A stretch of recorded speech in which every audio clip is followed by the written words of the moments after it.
Estos ignoran voluntariamente que en el tiempo antiguo fueron hechos por la palabra de Dios los cielos y también la tierra que proviene del agua y por el agua subsiste, por lo cual el mundo de entonces pereció anegado en agua. Pero los cielos y la tierra que existen ahora están reservados por la misma palabra, guardados para el fuego en el día del juicio y de la perdición de los hombres impíos.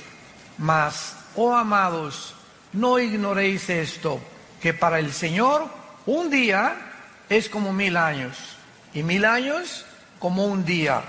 El Señor no retarda su promesa, según la tienen por tardanza, sino que es paciente para con nosotros, no queriendo que ninguno perezca, sino que todos procedan al arrepentimiento.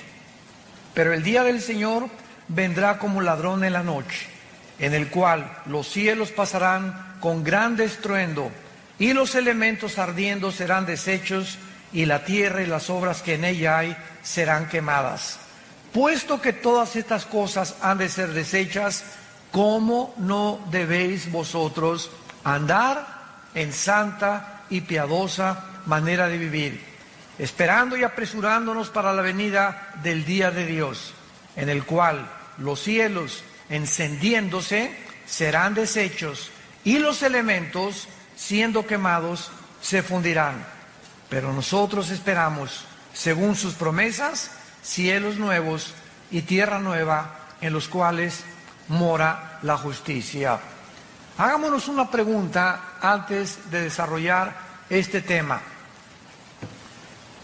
Si supiéramos con absoluta certeza que Jesús vendría hoy en la tarde, ¿cómo vivirías? ¿Cambiarías la realidad de tus planes y prioridades y expectaciones? Si respondes que sí, entonces esto quiere decir que necesitas hacer algunos ajustes en tu vida, porque la realidad es que Jesús sí podría venir ahorita saliendo esta reunión, o podría venir en la noche, o podría venir mañana. La Biblia nos muestra que ahora que Jesús venga por la iglesia o por nosotros en el arrebatamiento, que se conoce como la doctrina del rapto de la iglesia, vendrá repentinamente. Y así vino el juicio del diluvio, así fue destruida Sodoma y Gomorra, porque Dios actúa repentinamente. Cuando estén comiendo y bebiendo y dándose en casamiento, vendrá de repente y no tendremos jamás en la eternidad otra oportunidad de vivir para Dios. Mientras observamos lo que está pasando en el mundo, como lo hemos visto en el seminario de ayer, el siglo XX fue el siglo donde más descubrimientos científicos y donde más avances tecnológicos el mundo ha desarrollado. Lo que no pasó casi en 6000 años, brincamos, escuchen esto, del burro al motor de gasolina en el siglo XX. Lo que no pasó en 6000 años ha pasado en el siglo XX. El siglo XX inició con la primera tentativa de volar por los hermanos Wright, norteamericanos. En el siglo XX se fabrica en 1903 el primer coche de gasolina, modelo T, marca Ford, por Henry Ford.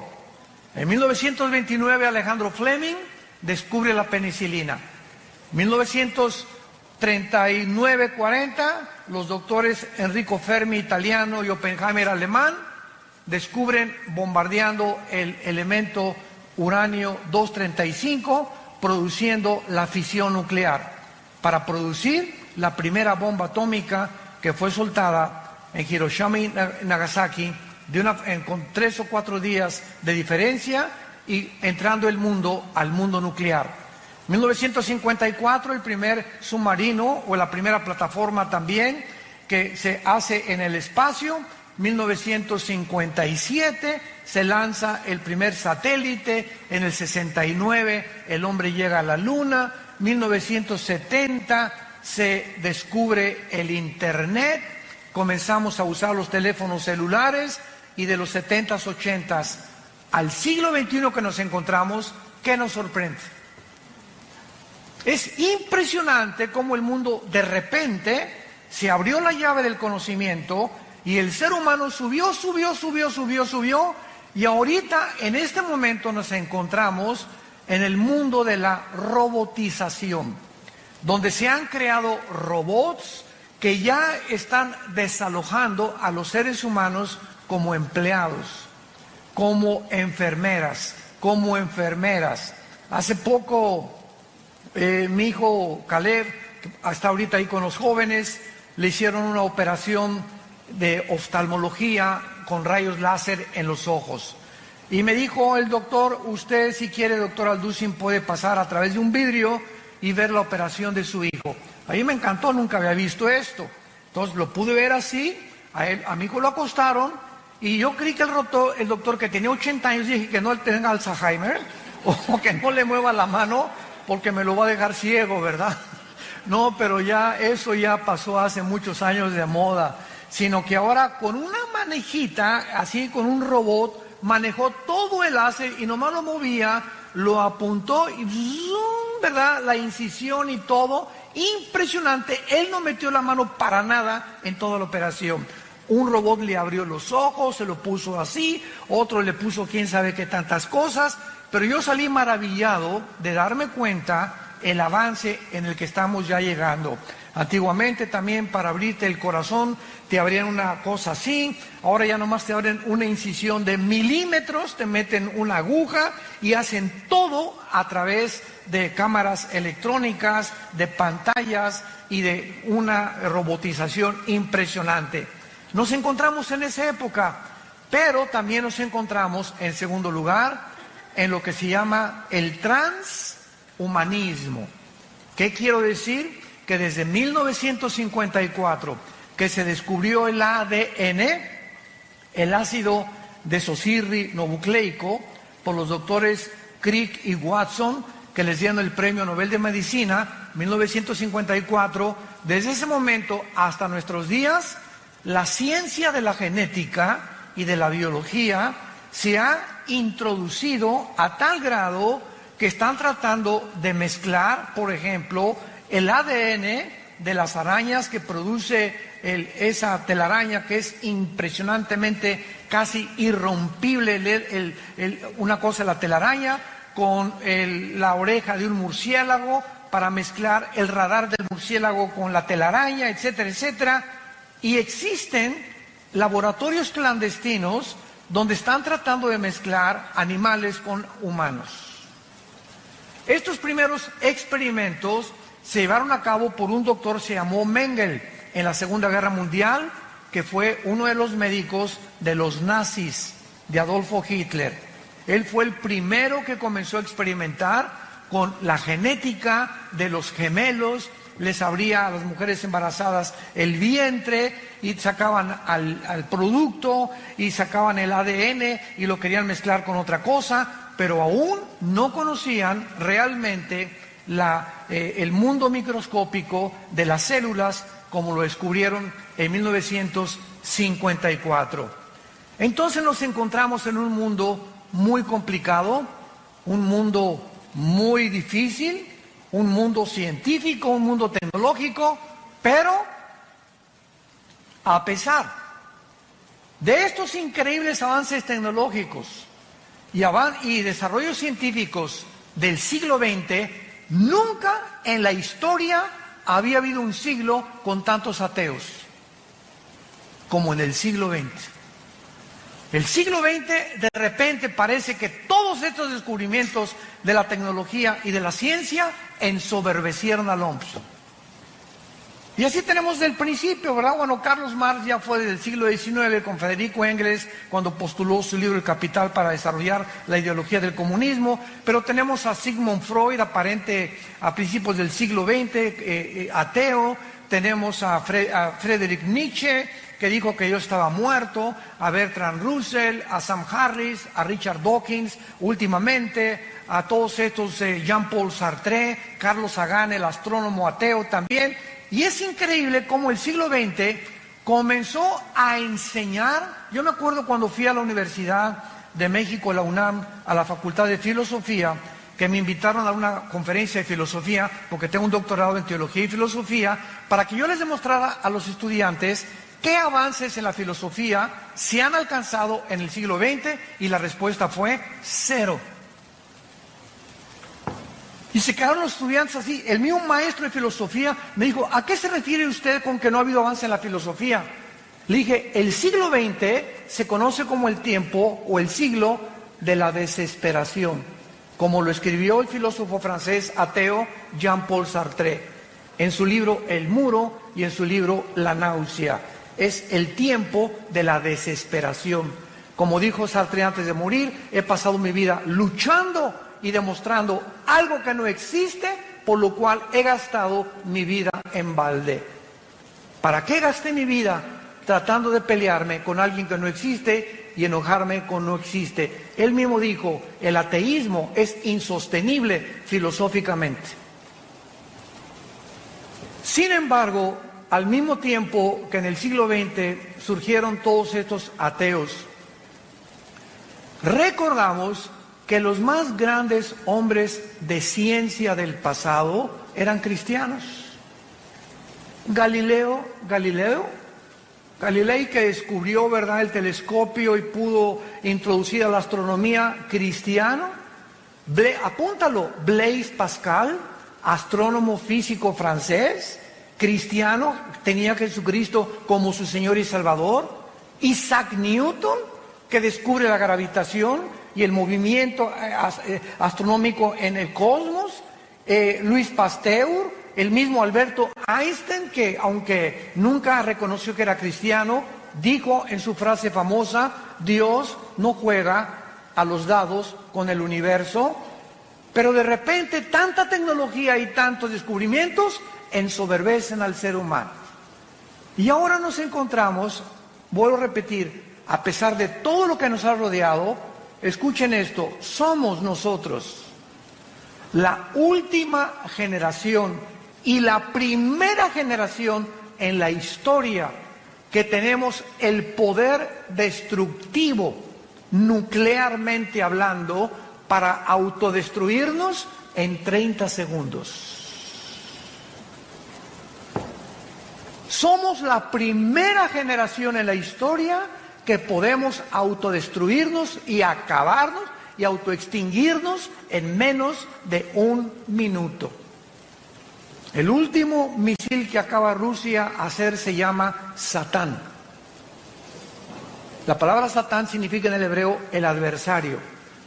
Y este misil que tiene Rusia y que Irán ahorita continúa desarrollando nuclearmente su armamento para tratar de gobernar el Medio Oriente, a destruir a Israel, estos misiles pueden salir de Rusia y llegar, síganme con mucho cuidado, si Rusia dispara un misil sin que Estados Unidos se dé cuenta, sale el misil y vuela y llega a Estados Unidos en 25 minutos.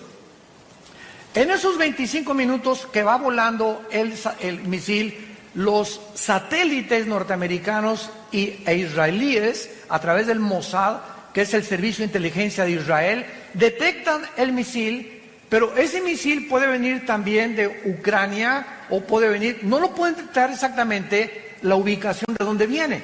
Muy bien, entonces localizan al misil y el presidente de Estados Unidos, actualmente el presidente Donald Trump, trae un portafolio, todos los presidentes norteamericanos traen un portafolio con una computadora con códigos que solamente él sabe el código, para que cuando tenga él la comunicación que un misil se dirige a Estados Unidos, él abre el portafolio y apriete un botón, y ese botón suena en la marina, en los portaaviones, suena con la armada terrestre y suena con el poder aéreo, con todos los pilotos aéreos, para que tanto la marina como los pilotos de la Fuerza Aérea y como los soldados puedan preparar sus misiles para interceptar el misil. Solo que hay un problema.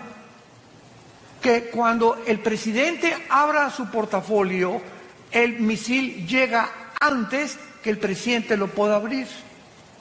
Y esto comenzó a suceder en los últimos 8 años en Estados Unidos, cuando el presidente Barack Obama, mandó desnuclearizar y quitar todas las armas nucleares e interceptar y decir que el portafolio era inefectivo. Lo tuvieron que volver otra vez a codificar y ha impedido que Estados Unidos, el escudo que le llaman antimisiles que tienen en Hawái y el escudo antimisiles que tienen enfrente de Nueva York, pueda funcionar con los submarinos Poseidón que están apuntando a Estados Unidos y que tiene cada submarino 6 torpedos nucleares, y un solo torpedo de ese submarino destruye 5 ciudades en 10 segundos.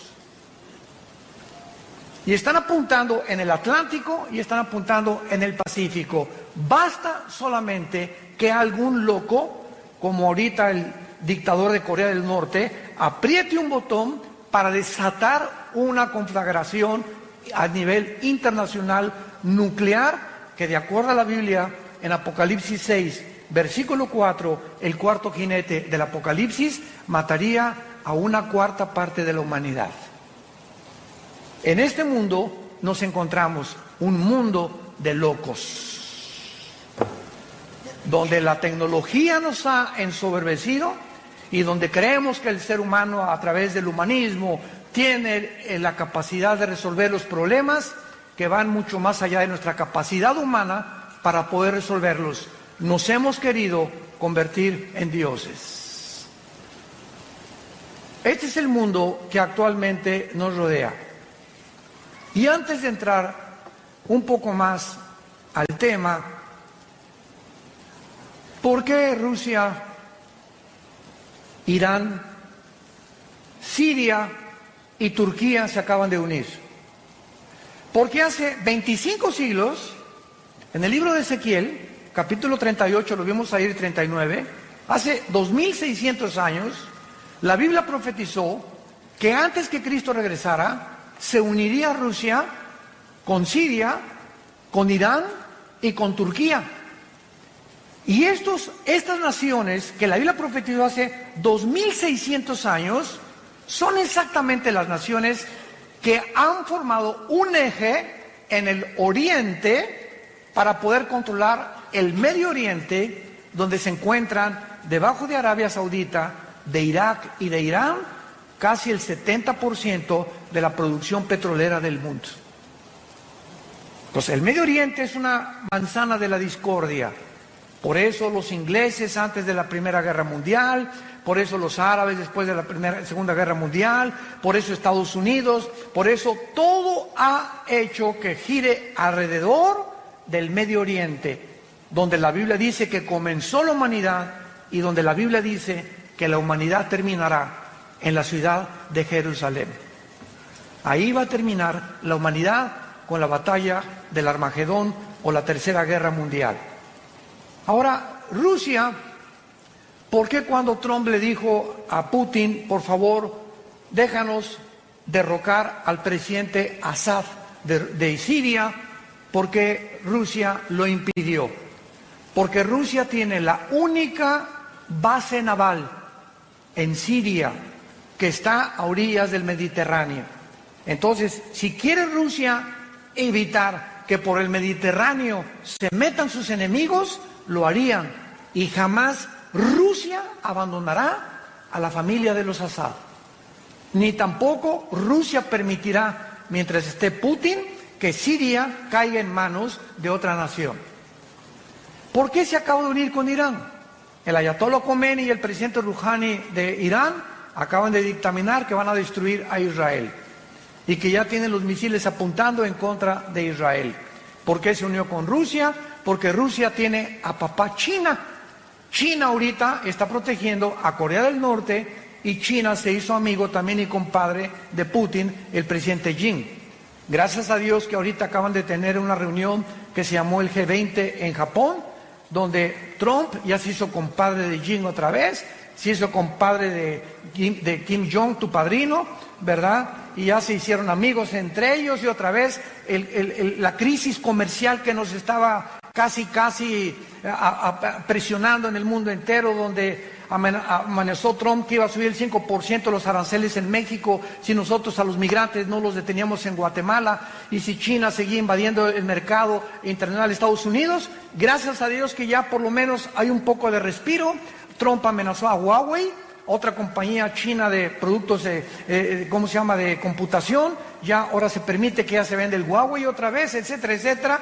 Y el mundo ha entrado ahorita a un tiempo de supuesta paz, mientras se acomodan cada una de las cosas y nos damos cuenta que el armamento nuclear que tiene Irán, que tiene Rusia y que tiene Estados Unidos no son juguetes.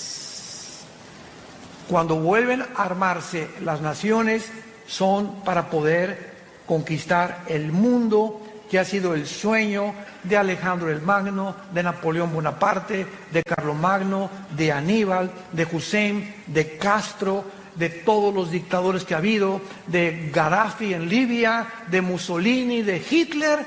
La historia está permeada de personas ambiciosas por controlar el mundo y tener control sobre los demás. Esta es la situación que la Biblia nos describe desde hace 2600 años. Ahora, muy bien, en vista del mundo que estamos viviendo, tan conflictivo y tan amenazador, donde ustedes saben cuál es la enfermedad del siglo XX,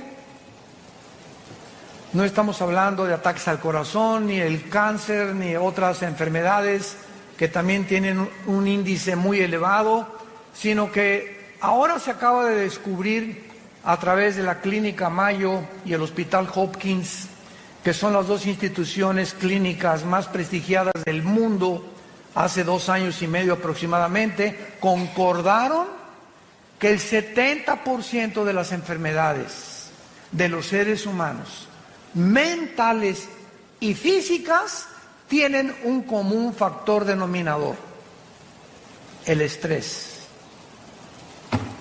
Santa Cachucha. El estrés es la enfermedad del siglo XXI. ¿Y qué es el estrés? Es un estado interno de insatisfacción, de tensión, de preocupación crónica por dentro. No puedes estar en paz contigo mismo. Quítate a los niños. No me estás molestando ahorita. No te me atravieses. Con el claxon. Y se bajan y se pelean y se matan. Y la gente está en un estado de rencor, de amargura y de odio como jamás se había visto. Siempre ha habido guerras, siempre ha habido revoluciones, pero ahora es de carácter interno. Ahora el ser humano se está descomponiendo porque algo dentro de su vida no le da la paz que necesita. Y encontramos una lista impresionante de cantantes, de actores, de políticos, de deportistas, de gente multimillonaria que están rodeados de todo lo que cualquiera quisiera desear, diciéndonos: soy la persona más vacía y más miserable de esta vida, entregándose a las drogas, como cuando muere el rey del pop, Michael Jackson, tu ídolo. Cuando muere no se sabe si era hombre o si era mujer. Cuando muere el rey del rock, Elvis Presley, muere con un plato con su cara sobre la sopa, diciendo que ya no quería vivir, con 500 mujeres formadas en fila en su casa de Memphis, esperando tener relaciones con él. ¿Qué ha sido tu sueño?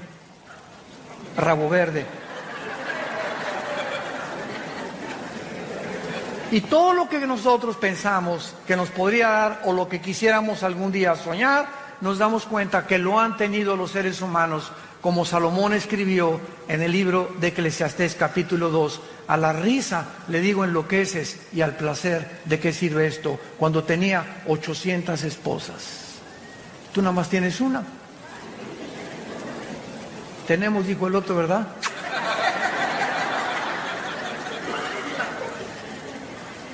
¿Qué mundo vino Jesucristo hace 2000 años a describirnos. Y hace 2000 años Jesucristo nos recetó la medicina que el mundo necesita 2000 años después. Mi paz les dejo, mi paz les doy. Esa paz es un estado de tranquilidad interior. Es un estado de confianza interior, de seguridad, de esperanza que todo está bien. Guerras, el petróleo, cayó el peso, el gobierno, y lo que sucede a nuestro alrededor, esa paz impide, es como un muro a nuestro alrededor, como un cerco invisible de protección que impide que las condiciones del mundo entren a nuestra alma. Y que el mundo puede estar cayéndose junto a nosotros y nosotros tenemos tranquilidad y paz porque sabemos que estamos en manos de nuestro Creador. Y que nada ni nadie nos podrá nunca separar de Él. Hace algún tiempo un rey mandó, o más bien decretó un concurso, que por favor, entre los pintores que había en el reino, ¿quién podría pintar un cuadro que describiera la paz? Y pues hubo bastantes personas que se acercaron y pintores a concursar. Y pues uno pintó así el Popocatépetl, así, ¿verdad? Bonito, tranquilo, no explotando desde luego. Otro el mar, la bahía de Acapulco, así lindo. Otro un bosque, etcétera, etcétera. Y finalmente, el que ganó el concurso fue un pajarito que estaba detrás de una cascada dormido. A ese le dieron el primer premio. Porque así es la paz. Podemos estar con los ojos cerrados y caer una cascada a nuestro alrededor de problemas y tribulaciones, pero el pajarito sabe que él está seguro detrás de la cascada. Y nosotros recordamos las palabras que nos dijo el Señor: no temas, pequeña manada, nunca te dejaré ni te abandonaré. Estaré contigo hasta el fin del mundo. Y cuando adquirimos esa paz, escúchame muy bien, cuando el cristiano tiene esta paz, es cuando podemos ser guiados por el Espíritu Santo. Tú no puedes discernir al Espíritu Santo ni leer la Biblia como Pepita en comal. Ay, hermano. Ay, hermano. Señor. Mire, doña Chole, apláquese. Cálmese, y ya que usted esté tranquila, ¿verdad? Hínquese. Es que mi hija se fue de la casa. Pastor, hasta que usted no se calme y hasta que tú no estés tranquilo y comiences a hincarte y a alabar a Dios y decirle: Señor, gracias porque este estado de estrés en el que me encuentro no va a hacer regresar a mi hija. Este estado de estrés en que me encuentro no va a arreglar mis problemas de negocio ni de dinero. Este problema en el que me encuentro no va a hacer que mi esposo me quiera tampoco. Y se fue hace 3 días, pues que se vaya. Pero yo no voy a perder la paz. Y cuando nosotros mantenemos este estado de control interno y de esa paz, puedo venir a la Biblia y discernir la palabra de Dios. El Espíritu Santo no puede comunicarse con una persona que no tenga paz. Por eso es tan importante, la paz les dejo, porque es importante para poder acercarnos a Dios y discernir la voz del Espíritu Santo. Vamos a 2 de Pedro, nuestro pasaje que acabamos de leer, y vamos a ver de qué manera se relaciona con todo lo que estamos compartiendo. Veamos de qué manera nuestra esperanza y la seguridad que tenemos los cristianos de que Jesús viene por nosotros en cualquier momento. Y tu taller de carpintería, tu taller de plomería, tu bufete de abogado, tu consultorio médico, tus propiedades, tus edificios, tus condominios, tus coches y todo lo que hemos nosotros tratado de amontonar en cualquier momento. Si Jesús no viene y tú estás creyendo, pues tengo todavía 10 años de vida o 20 años de vida, estoy joven, tengo 40 años, etcétera, etcétera. En cualquier momento puedes ir a cualquier clínica y te dice el médico, le acabamos de tener una radiografía, usted tiene cáncer. Pero ¿cómo que yo me siento muy bien? Es que la radiografía no miente, señor, usted tiene cáncer. Y en ese momento que tú sabes que ya, a partir de esa noticia, tienes los días contados, ajustas toda tu vida. Y te das cuenta que rápido pasó tu vida y que en cualquier momento ya te puedes ir al otro lado, a la presencia del Señor o al infierno, según sea tu condición, y que en ese momento este diagnóstico mueve tus sentimientos, tus emociones, tus negocios y todo. ¿Por qué? Simplemente porque sabes que tu vida está en un hilo y estás en la orilla de un precipicio. Ahora, no necesitamos que alguien nos dé este diagnóstico de la misma manera. Cristo puede, dentro de 2-3 horas, mañana, venir por nosotros. ¿Cuál es el mensaje que les quiero compartir? Con lo que el apóstol Pedro nos comunica en este pasaje. Veamos entonces los consejos que nos da. Número 1.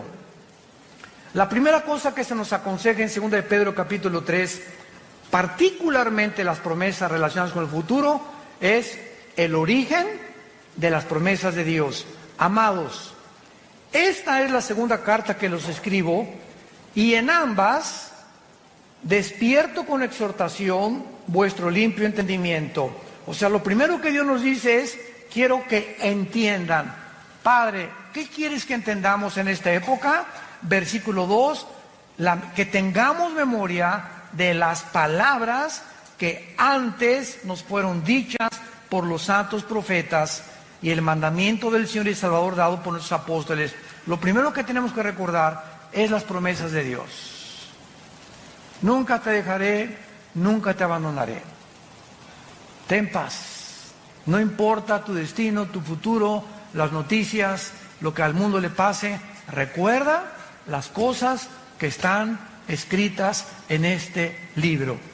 Veamos, por ejemplo, en el libro de Isaías, capítulo 44, versículos 6 al 8, lo que hace 2500 años aproximadamente Dios nos dijo.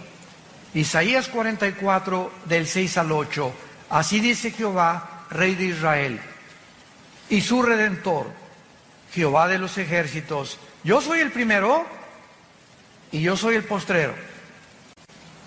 Yo soy el primero y yo soy el postrero, y fuera de mí no hay Dios. Y nos pregunta Dios, ¿quién proclamará lo venidero? O sea, el futuro. Lo declarará y lo pondrá en orden delante de mí, como hago yo desde que establecí el pueblo antiguo. Anúncienles lo que viene y lo que está por venir. No tengan miedo. No teman. No se amedrenten. No te lo hice oír desde la antigüedad y te lo dije. Luego ustedes son mis testigos que no hay Dios sino yo. No hay fuerte, no conozco ninguno. Cuando Dios dice, yo soy el alfa y el omega, es la primera letra del alfabeto griego y la última letra del alfabeto griego, el alfa y el omega. Si nos dice Dios, yo soy el primero, y yo vengo a la Biblia y leo Génesis, y veo que los científicos actuales están poniéndose de acuerdo y reconociendo que la descripción de la creación del universo, de acuerdo a los primeros 2 capítulos del Génesis, coincide con la astronomía, coincide con la física, con la primera y la segunda ley de la termodinámica, coincide con la biología y coincide con la paleontología y con la antropología. Entonces comienzo a enfocarme, a darme cuenta que si lo que en la Biblia en el principio es verdad, en el principio, ¿dónde me encuentro yo si Dios es el final? Nos encontramos en medio.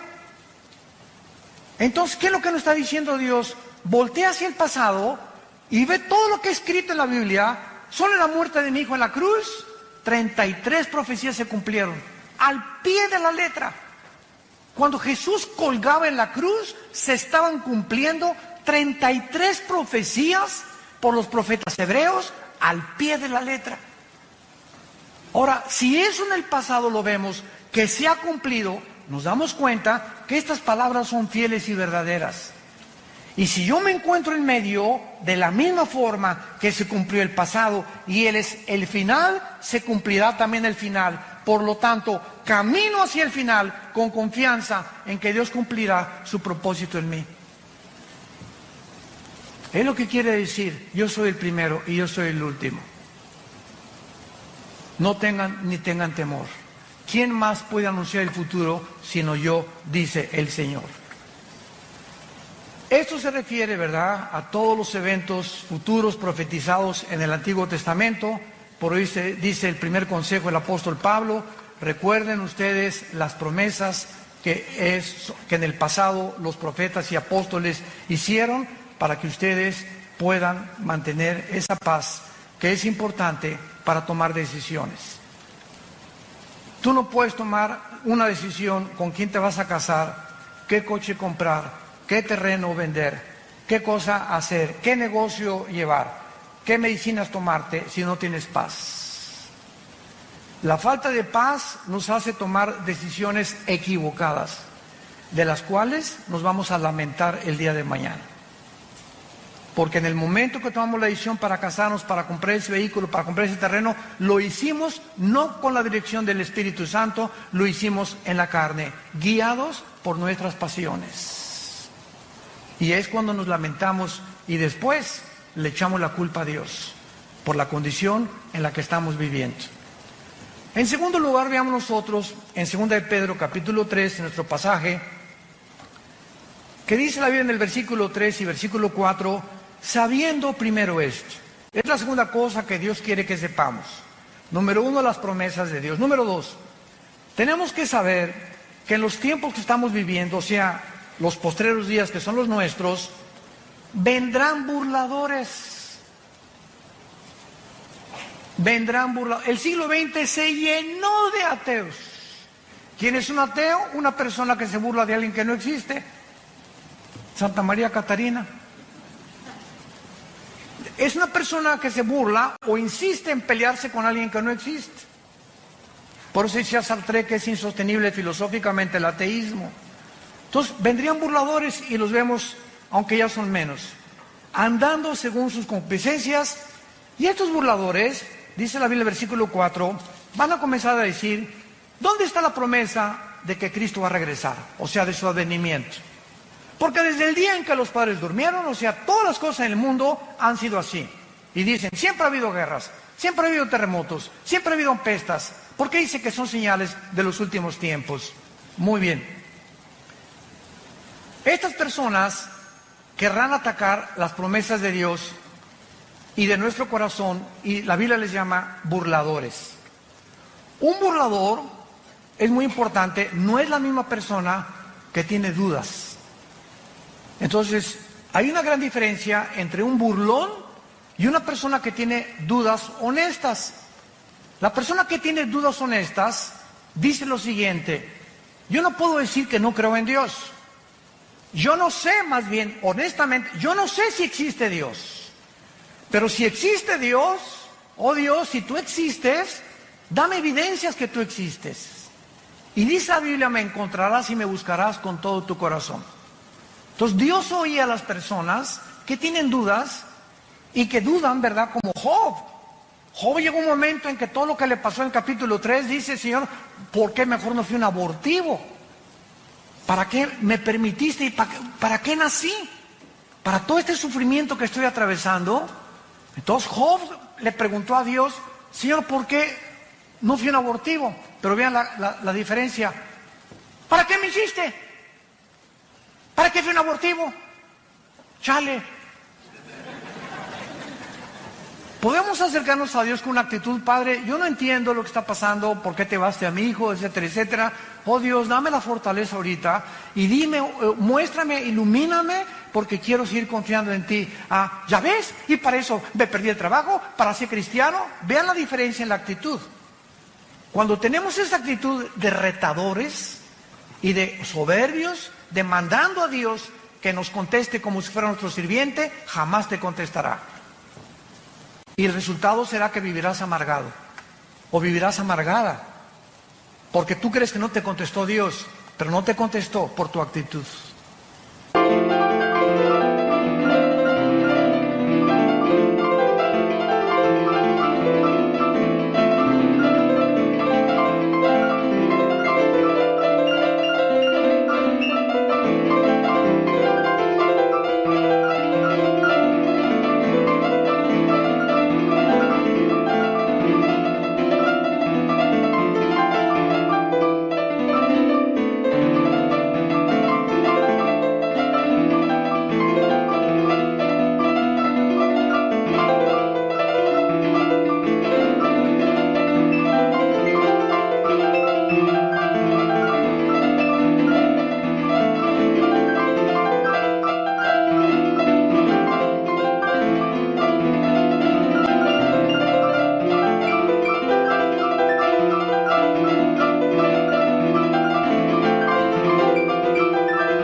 Porque sin humildad no podemos tener palabra de Dios. Entonces, las personas que dudan están abiertos, pero el burlador ni siquiera quiere oír las evidencias ni hacer caso de las evidencias. ¿Se acuerdan de los fariseos? En tiempos de Jesús, los fariseos vieron a Jesús sanar, vieron echar demonios, vieron las palabras, jamás los insultó, jamás dijo groserías, jamás vendió marihuana, jamás hizo daño a nadie, y estuvieron con Jesús. Y los fariseos, el día que planearon matar a Jesús, que es en el capítulo 11 del Evangelio de Juan, fue cuando resucitó a Lázaro. El milagro más grande que Jesús hizo, enfrente de casi cientos de personas. Lázaro, 3 días de muerto, donde ya se había descompuesto su carne, la sangre le había dejado de circular, la condición del cerebro, dicen los médicos que a los 20 minutos, ¿verdad?, ya el cerebro se atrofia cuando ya no hay oxígeno, etcétera, etcétera. Y Lázaro tenía 3 días, y dicen que ya hedía, apestaba ya. Pues cuando Jesús dice, Lázaro, ven fuera, el espíritu llega, se mete a Lázaro, y comienza la reconstrucción de sus células, la circulación de la sangre, y sale Lázaro. Era para que cualquiera hubiera creído, ¿no crees? Estás buscando de que si yo veo un milagro voy a creer en Dios. Pues los fariseos vieron resucitar a Lázaro y ese día dijeron, planeamos quitarle la vida. Burladores. Yo me he encontrado con diferentes tipos de ateos y diferentes tipos de personas, como uno les conté hace algún tiempo en una reunión, que saliendo de una conferencia en un hotel en México, en el elevador se acercó un señor así muy retador, me dice, usted es el doctorcito Alducin, ¿verdad? Pero así, ¿verdad? Yo le iba a decir, bueno, ¿y qué te importa, no? Pero no le pude decir eso, me daban ganas, no nos dan ganas a veces. Usted, ¿verdad? Sí. ¿Y en qué le puedo servir, señor? A ver, diga, contésteme. Pero así, a ver, contésteme. Dios es todopoderoso, ¿verdad? Sí, claro, le contesté. Bueno, si es todopoderoso, entonces no tiene poder para destruir al diablo. Y le dije, claro que sí. Y le dije, pero dele gracias a Dios, porque comenzaría con usted. El hecho que Dios no haya terminado con la maldad implica que Dios no quiere que todo mundo sea condenado. Y le dije, el hecho cuando bajamos el elevador, que usted quiere que le conteste la pregunta en la actitud burladora en la que usted se me está acercando, no merece que le conteste como yo le contesté. Pero así encontramos tipos de diferentes personas con diferentes actitudes. Veamos nosotros que este burlador se dedica a burlar, a criticar, a despreciar y atacar las cosas de Dios sin tener o tener evidencias, pero él no quiere evidencias, él quiere mantener una actitud de soberbia en contra de Dios, volviendo su enemigo. Vean lo que dice el Salmo 10 acerca de los burladores. David escribió hace 3000 años el Salmo 10. Y dice la Biblia que aquí se describe algunas características de este tipo de personas que abundan a nuestro alrededor. Las encontramos en los maestros de escuela, en las universidades, profesionistas, médicos, en fin, ¿verdad? En todas las áreas de la sociedad se encuentran estas personas. Dice el Salmo 10, versículo 3 al 5, porque el malo se jacta, o sea, se enorgullece del deseo de su alma. Bendice al codicioso y desprecia a Jehová. El malo, por la altivez de su rostro, no busca a Dios. No hay Dios en ninguno de sus pensamientos. Sus caminos son torcidos en todo tiempo. Tus juicios los tiene muy lejos de tu vista. Y dice en su corazón, no seré movido jamás, nunca me alcanzará el oportunio. Y el capítulo 14 de los Salmos, versículo 1, dice, el necio dice en su corazón, no hay Dios. El necio o el burlón dice en su corazón, no hay Dios. Ahora, ¿por qué actúan de esta manera? Regresamos a nuestro pasaje de Segunda de Pedro. ¿Por qué estas personas actúan de esta manera? Donde ya ni las evidencias les funcionan. Simplemente cuando una persona ha decidido, escúchame muy bien, no creer en Dios, como una vez una persona me dice, si yo veo un paralítico levantarse de su silla de ruedas, voy a creer en Dios. Y le dije, no es cierto. Porque si tú ves un milagro de un paralítico levantarse, tus emociones van a ser afectadas y tus sentimientos también, y vas a decir, de veras, está caminando, don Paquito ya tenía 15 años, pero esas emociones que fueron despertadas en ti, de asombro, ¿cuánto te van a durar? ¿3 días? ¿5 días? A la semana regresas a tu misma incredulidad. Porque no son los milagros los que nos cambian. Por el oír es por la palabra y por la palabra de Dios. Romanos capítulo 10. La fe no es por ver, la fe es por oír.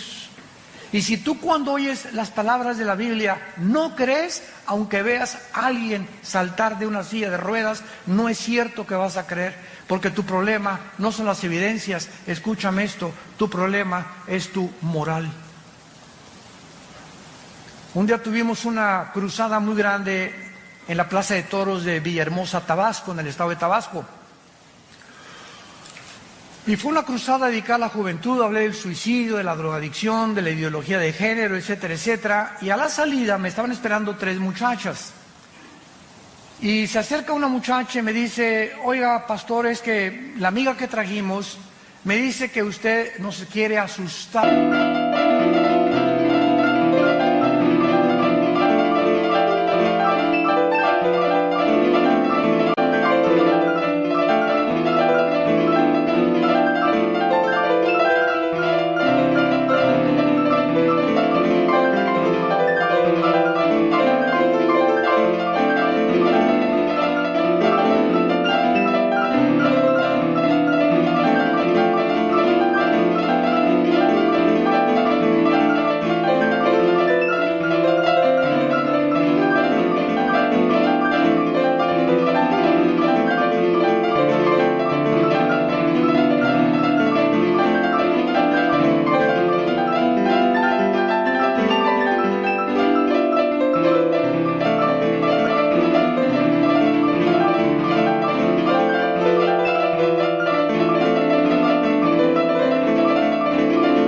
Porque prediqué del infierno la última noche, que usted nos quiere asustar porque el infierno no existe.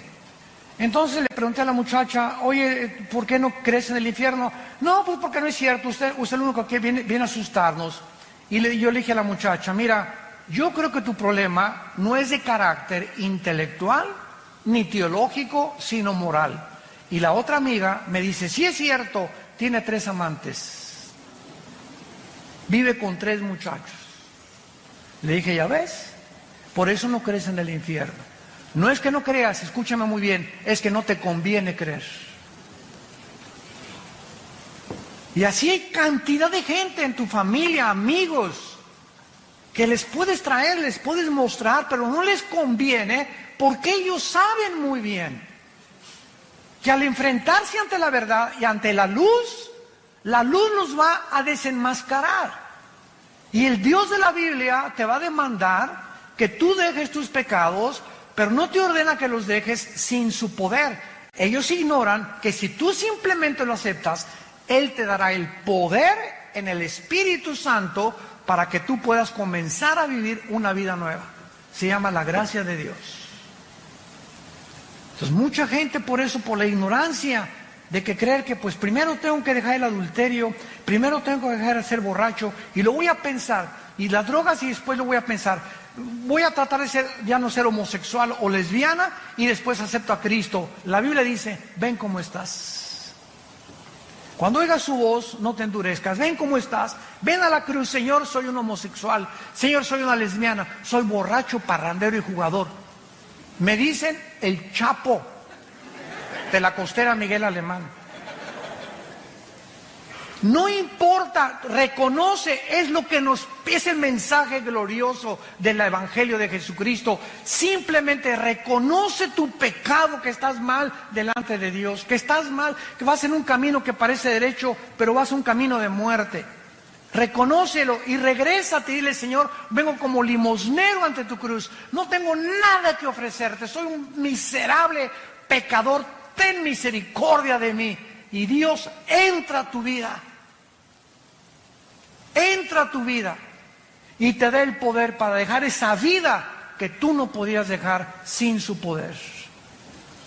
Si el ser humano pudiera cambiar y dejar sus pecados, ¿para qué murió Cristo? Fue un desperdicio en la cruz. Si se nos diera a nosotros la capacidad para dejar el pecado, ¿para qué murió Cristo? ¿Por qué tuvo que Dios sacrificar a su Hijo? Fue el desperdicio más grande de la historia. Pero la Biblia dice que sin derramamiento de sangre no hay perdón de pecados. Sin la muerte de Cristo, Dios no tendría una justificación para poder decirte te perdono. ¿Por qué te va a perdonar? Así nada más porque sí. No es así nada más porque sí. Nos perdona porque su Hijo pagó por nosotros en nuestro lugar. Ahí se cumplió la justicia de Dios para aquel que reconoce que Él es el Cristo, el Hijo del Dios viviente. Estos burladores actúan así, ¿verdad? Porque no quieren que nadie se meta en sus vidas de pecado. La idea de que hay un Dios los llena de pánico, de error, de terror, porque lo que tienen que atacar la verdad de Dios y sus mensajeros. Dice en el Evangelio de Juan capítulo 3, y esta es la condenación, que la luz vino al mundo y los hombres amaron más las tinieblas. Ahí tienen la luz, ahí tienen la verdad. Pero aún cuando está la luz ahí, como los fariseos, ahí está la luz, ahí está Jesús, sabían que era el santo, que ¿cómo es posible que al hombre más perfecto de la humanidad lo hayamos puesto en una cruz? ¿Cuánto odio contra la verdad y contra la luz? Y dice Juan capítulo 3, y no viene a la luz porque sus obras son malas y descubiertas por la luz. No les conviene cambiar su vida de pecado. Estos burladores dicen en 2 de Pedro, en nuestro pasaje, capítulo 3, que aún toman, en penúltimo lugar, posiciones pseudocientíficas, diciendo, versículo 5, estos burladores, hablando de ellos, ignoran voluntariamente. O sea, qué increíble que ellos conozcan e ignoren o están decididos a no conocer. O sea, no quiero meterme a la Biblia, no quiero ir a tus reuniones, no quiero a tus estudios. Voluntariamente no quieren conocer la verdad. Te repito, porque la verdad los va a exhibir y les va a mostrar la luz, y a ellos no les conviene salir de su pecado. Aman más las tinieblas en donde viven que pasar al reino de la luz admirable de Jesucristo. Entonces van a usar también posiciones pseudocientíficas, como diciendo que en el tiempo antiguo todas las cosas han sido iguales del principio, que nunca hubo un diluvio universal, que la Biblia está llena de errores, de contradicciones, que son leyendas, etcétera, etcétera. Y como le dije también a una persona en una universidad, un maestro que se me puso al brinco cuando les expliqué a los estudiantes que la teoría de la evolución es anticientífica, antifísica, antibiológica, antigenética, este maestro comenzó a agredirme, ¿verdad? Y yo le contesté, ¿ha leído usted la Biblia? No, Chepo. ¿Por qué ataca usted un libro? Es que está lleno de errores. Por favor, aquí está la Biblia, muéstreme los errores que usted considera que es una equivocación. Porque cuando usted viene a la Biblia y usted considera que aquí hay una contradicción, el problema no es de Dios, el problema es de su entendimiento. ¿Por qué? Porque los pensamientos de Dios son más altos que los nuestros. Y si me da tiempo a usted explicarle por qué dice esto, le voy a mostrar con la misma Biblia, porque la Biblia no necesita que nadie la defienda, la Biblia se defiende sola. La Biblia de demostrar que Él existe, simplemente la Biblia dice, en el principio Dios creó los cielos y la tierra. Se afirma la existencia de Dios, Él no trata de probar la existencia de Dios. Simplemente tú léela y te das cuenta que es un libro sobrenatural, que no somos animales, que somos agentes morales responsables de nuestras acciones, porque si fuéramos animales, como dijo Dostoyevski, un gran filósofo y literario ruso que fue puesto en el exilio en Siberia, en Rusia, Dostoyevski dijo esto en su libro, si Dios no existe, todo está permitido. Así de simple. Si Dios no existe, todo está permitido. Bebamos, comamos, ¿para qué le soy fiel a mi esposa? ¿Para qué me mantengo sin robar? Si el que no tranza no avanza. ¿Para qué soy honrado? ¿Para qué soy honesto? ¿Para qué trato de vivir en mi matrimonio cuando hay 10 mujeres o 15 mujeres mejores? ¿Por qué no tengo hijos por todos lados sembrados? ¿Cortar la mejor flor del ejido donde quiera que yo vaya? ¿Por qué? Porque simplemente hay un Dios que nos dice, vengo a juzgarte en el día del juicio. Y prepárate para encontrarte con tu Dios. Pero si Dios no existe, como una vez Blaise Pascal tuvo una discusión con un ateo. Y el ateo le dijo a Blaise Pascal, oye, pues fíjate que yo no creo que exista Dios, para mí después de la muerte, al polvo, y ahí se acabó todo, como los animales. Y le dice Blaise Pascal, el gran filósofo astrofísico,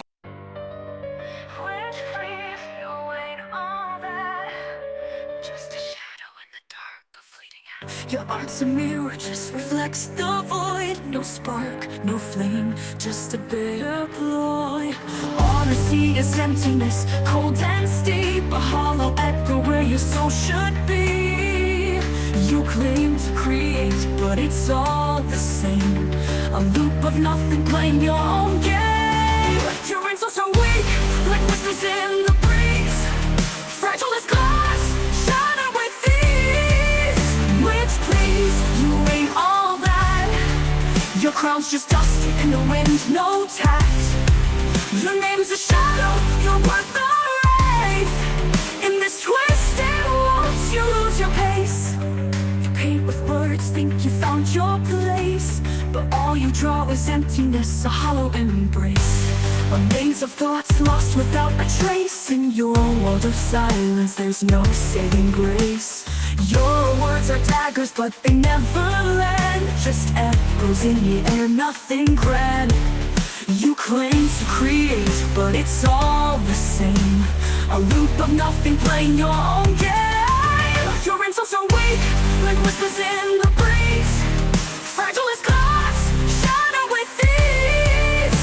Which please, you ain't all that. Your crown's just dust in the wind, no tact. Your name's a shadow, you're worth the wraith. In this twisted waltz, you lose your pace.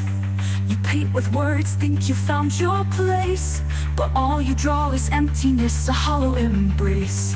A maze of thoughts lost without a trace. In your world of silence, there's no saving grace. Your words are daggers, but they never land. Just echoes in the air, nothing grand. So easy to crumble, your defense is thin. A fortress of sand washed away by the wind. Your rings are so weak, like whispers in the breeze, fragile as glass, shattered with ease. Which please, you ain't all that. Your crown's just dust in the wind, no tact. Your name's a shadow, your worth a wraith. In this twisted waltz, you lose your pace, but all I see is emptiness, cold and steep. A hollow echo where your soul should be. You claim to create, but it's all the same. A loop of nothing playing your own game.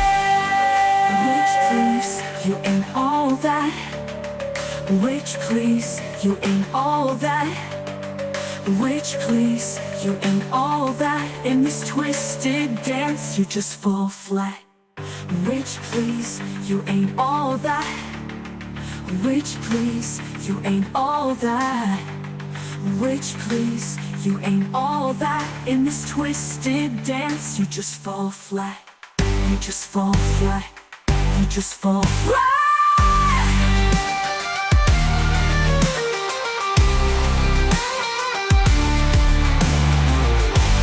Acabamos todos en la tumba, pues nos vamos al polvo y no hay ningún problema.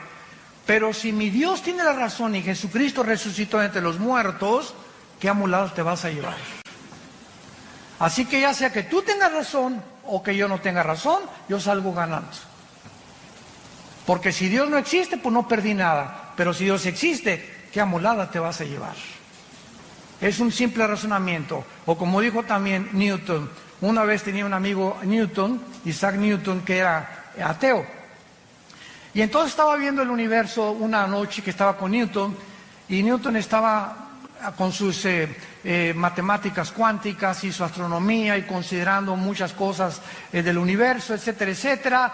Y le preguntó el ateo a Newton, oye, qué maravilloso universo, ¿verdad? Le dijo, sí, es el diseño y la inteligencia de un Dios. Y le dijo Newton, y le dijo el ateo, no me hagas reír. Ahí murió la cosa. Al otro día, Newton lo invita a cenar a su casa. Y Newton tenía en su casa, en su estudio, un universo que él había hecho, así colgó al sol, la luna, las estrellas. Tenía como una sala con una representación del universo.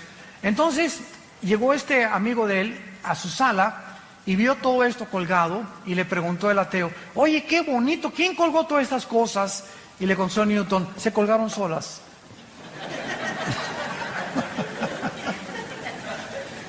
Así están muchos ateos. Impresionante, todo se hizo solo. El diseño y la inteligencia vino simplemente de la nada.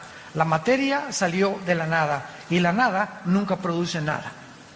Entonces, ¿quién produjo, si es que crees en la explosión del Big Bang, una explosión? ¿De dónde salió la materia? ¿Quién produjo la explosión?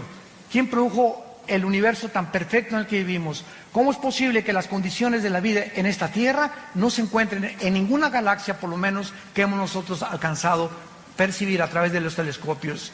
¿Cómo es posible que la circulación de mi sangre, las células, los glóbulos blancos que actúan como los soldados para atacar las defensas de las bacterias y microbios que entran a mi cuerpo, quién programó a los glóbulos blancos para defender mi sangre y a las bacterias que tengo dentro? Y la impresionante complicación que tienen los miles de nervios aquí dentro de mis ojos, mi nervio óptico, que ninguna cámara ha podido realmente. Ahora que yo me acabo de hacer unos implantes en los ojos, me dijo el doctor Armando, en 3 o 4 semanas, ve desde lejos y ves de chiquito, ponte un lápiz y comienza a hacer así, para que los dos ojos comiencen a los músculos a ejercitarse, el oftalmólogo, y todas estas cosas que yo estoy platicando. Dije, Dios mío, nunca me había puesto a pensar que mis ojos pueden ver desde muy lejos y desde muy cerca.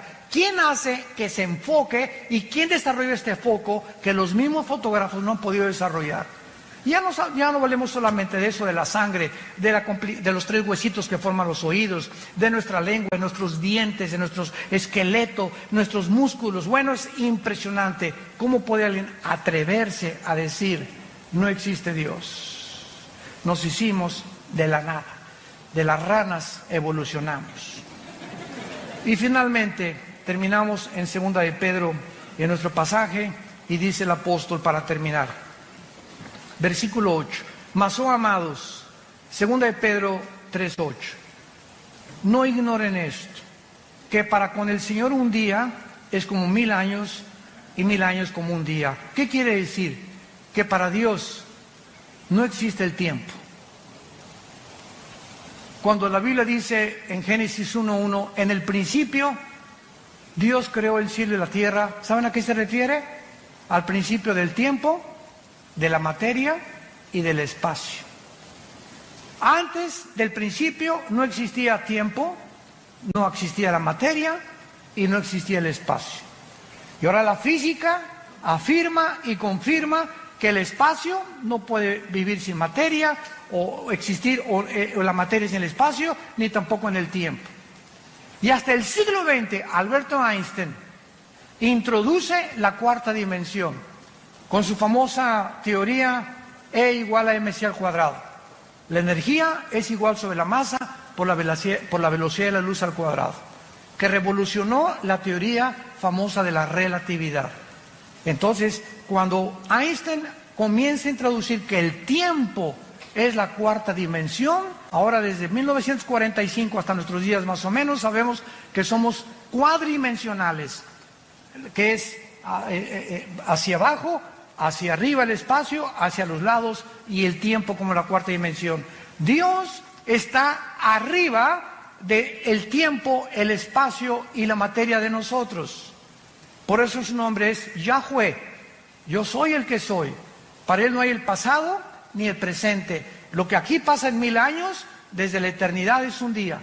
Entonces, esta es la gran diferencia entre cómo Dios piensa y cómo pensamos nosotros. Y esto le da la capacidad a Él de ver el futuro que nosotros no podemos percibir por estar encerrados en un universo cerrado de 4 dimensiones nada más. Por eso dice la Biblia, amados, no lo ignoren. Para Dios el tiempo no existe. El Señor no retarda su promesa. Ay Dios, ¿por qué no vienes ya y acabar con el diablo, los secuestros, los robos, los crímenes, la ideología de género, la prostitución? ¿Cuántos de nosotros verdaderamente cada noche, no sé tú y cuántas personas, has mojado tu almohada con lágrimas diciéndole a Dios, oh Dios, cuida a nuestros hijos, cuida nuestro matrimonio? Te pedimos por el gobernador de Guerrero. Te pedimos al presidente que tenemos ahorita, dale sabiduría para gobernar México, Señor, pobre México. Por favor, dale sabiduría al gobierno. Vivimos un mundo bien feo a nuestro alrededor. Y nuestras oraciones es lo único que puede cambiar. Y nos desesperamos, ¿por qué no cambias?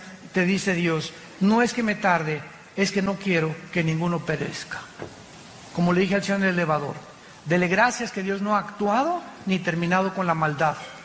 Porque si Dios terminara con la maldad, ¿cuántas personas que no han oído el Evangelio se condenarían eternamente?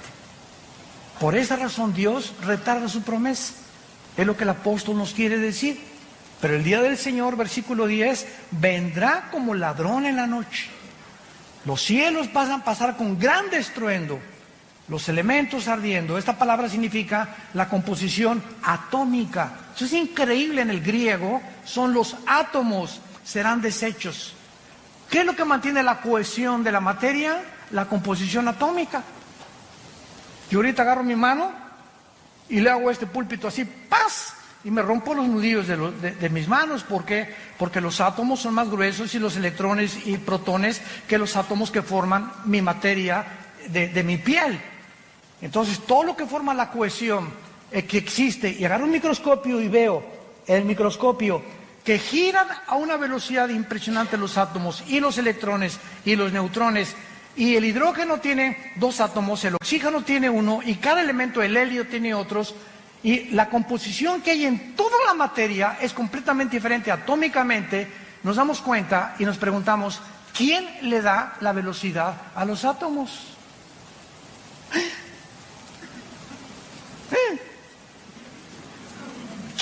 ¿Quién les hizo así a los átomos? Están violando una ley física, que dice la física que si yo hago una canica y le hago así a la canica, sale disparada la canica y la velocidad de la canica es proporcional a la fuerza que yo le aplico. Si agarro una flecha y la disparo con un arco, sale la flecha y la flecha tiene que caer en una parábola. Un balazo, sale la bala y la bala tiene que caer. ¿Por qué?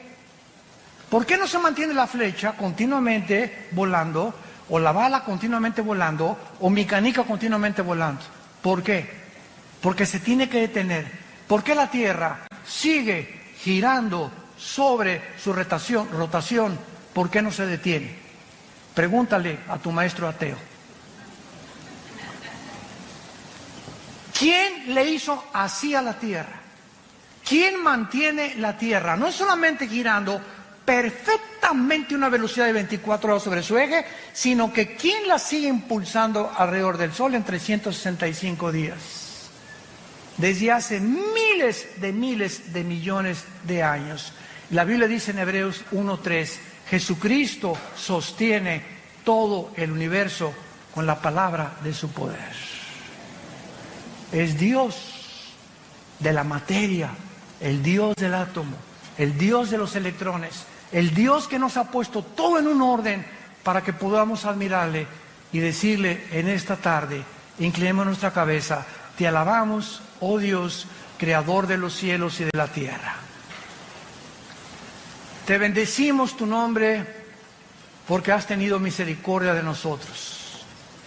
Porque en esa cruz, tu palabra dice, de tal manera amó Dios al mundo, que nos ha dado a su Hijo unigénito, para que cualquiera que en este momento crea en Él, no te pierdas, mas recibas el regalo de la vida eterna en Cristo Jesús. El Dios y Padre de Jesucristo, al gran pastor de las ovejas, que derramó su sangre en una cruz por el pacto sempiterno, nos da la capacidad de adorarle, de conocerle y de servirle en espíritu y en verdad.